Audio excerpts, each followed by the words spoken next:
বৃষ্টির দিনে তেলে ভাজা খেতে কার না ভালো লাগে। একদম কম সময়ে মাত্র 2টি উপকরণ দিয়ে বাড়িতেই বানিয়ে ফেলুন এরকম মুচমুচে স্ন্যাক্স। প্যানে দিয়ে দেবো 2 কাপ জল। এবার জলের মধ্যে দিয়ে দেবো সামান্য কুচানো আদা, লঙ্কা কুচি, চিলি ফ্লেক্স আর সামান্য নুন। জলটা ভালোভাবে ফুটে এসেছে। এবার জলের মধ্যে দিয়ে দেবো 1 কাপ সুজি। এখানে পরিমাপটা কিন্তু খুব ইম্পর্টেন্ট, যতটা জল নেবে ঠিক তার হাফ সুজি নেবে। স্লো টু মিডিয়াম ফ্লেমে এরকম ভাবে নেড়ে চেড়ে একটা ডো তৈরি করে নেব।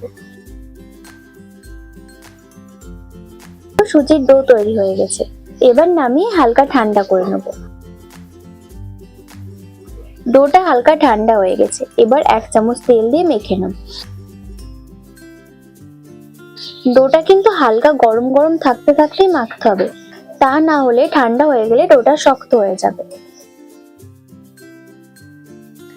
এবার ডো থেকে অল্প অল্প অংশ নিয়ে গোল গোল করে নেব।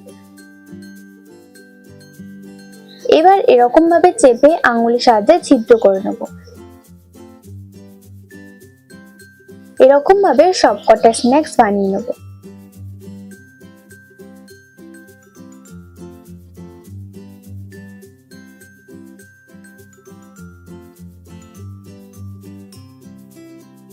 আমার সবকটা স্ন্যাক্স রেডি। এবার ভাজার পালা। তেলটা কিন্তু খুব গরম করব না, একটা ছোট্ট অংশ দিয়ে দেখবো যদি এরকম ভাবে উপরে উঠে আসে তাহলে তেল একদম পারফেক্ট রেডি। এবার একে একে স্ন্যাক্স গুলো দিয়ে দেবো। স্লো টু মিডিয়াম ফ্লেমে ভেজে নেব। এক সাইড 5 মিনিট মতো ভাজা হয়ে গেছে। এবার চামচের সাহায্যে উল্টে দেবো। এই সময় কিন্তু একটু সাবধানে উল্টাতে হবে, কারণ অন্য সাইড নরম থাকে, তাড়াহুড়ো করলে ভেঙে যাবার সম্ভাবনা থাকবে। এরকম ভাবে উল্টে পাল্টে ভেজে নেব।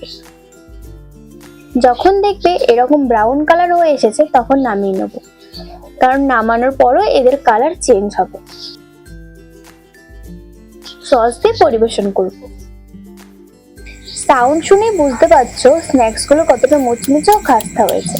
তাহলে আর দেরি না করে তোমরাও বাড়িতে রেসিপিটা ঝটপট বানিয়ে ফেলো। আমার প্রিয় বন্ধুরা, সুজির এই রেসিপিটা কেমন লেগেছে সেটা অবশ্যই কমেন্ট করে জানাবেন। ভিডিওটি ভালো লেগে থাকলে আমার চ্যানেলটি সাবস্ক্রাইব করে ভিডিওটি লাইক করে দেবেন।